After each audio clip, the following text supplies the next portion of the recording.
Hello mga kalaboy! Ngayon naman ay pupunta tayo sa Armed Forces of the Philippines or AFP Museum dito sa Camp General Emilio Aguinaldo sa Quezon City.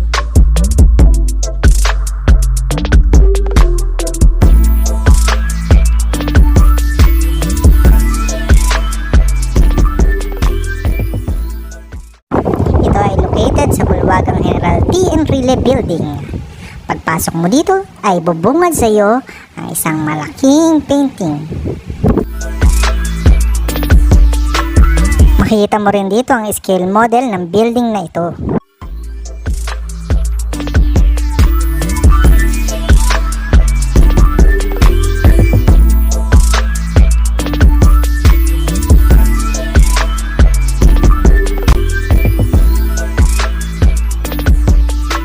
Upon entry ay magbabayad tayo ng admission fee. 20 pesos sa student, sa adult naman ay 25 pesos, sa military dependent 10 piso lang, military war veteran o retired donation. Sa mga foreigner ay 100 pesos. Bukas sila mula Monday to Friday, 9 a.m. hanggang 5 p.m. Pagpasok pa lang natin sa museum ay makikita na natin ang mga lumang gamit ng ating mga ninuno at ang ating mga bayani sa pakikipaglaban.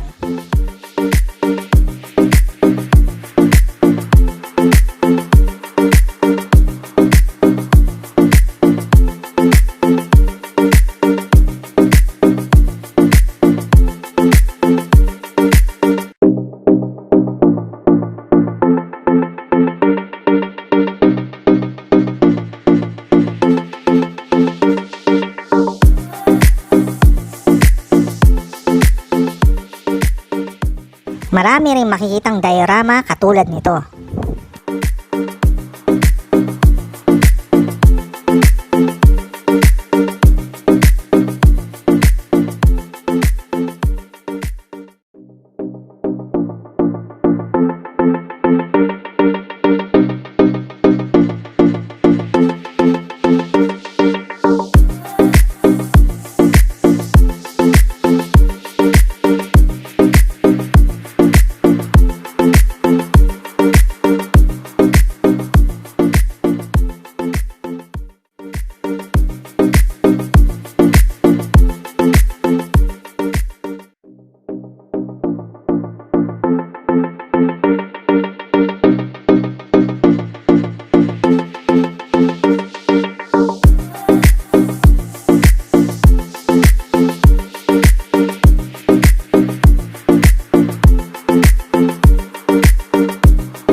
Dito sa section na ito, makikita natin ang mga baril at mga lumang sandata na ginamit noong World War II.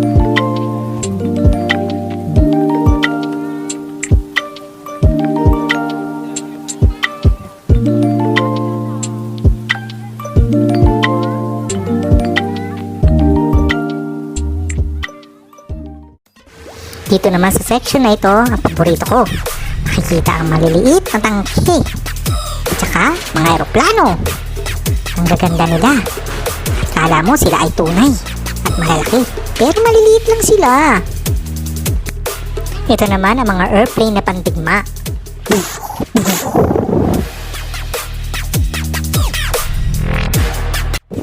Ito naman ay multi-utility tactical truck, also known as Kennedy Jeep.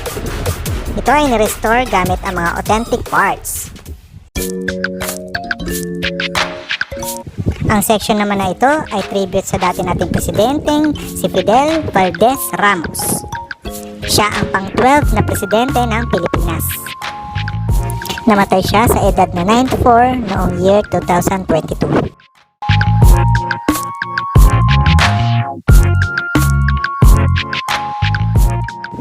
Ito naman ang mga medal na ina-award sa ating mga magigiting na sundalo.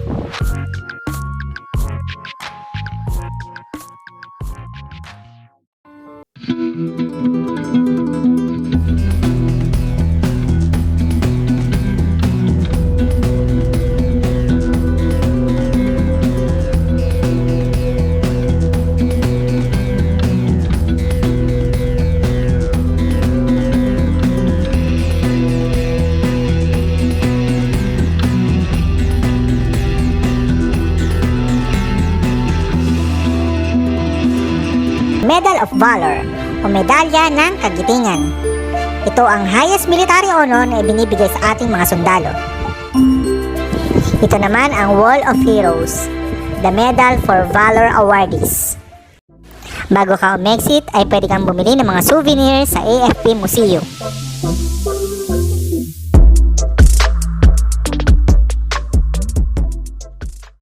Paglabas mo ng museum ay mayroon park kung saan makikita mo ang actual size ng mga sasakyang pandigma ng AFP.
Until our next gala mga kalaboy, don't forget to like, share, and click the subscribe button.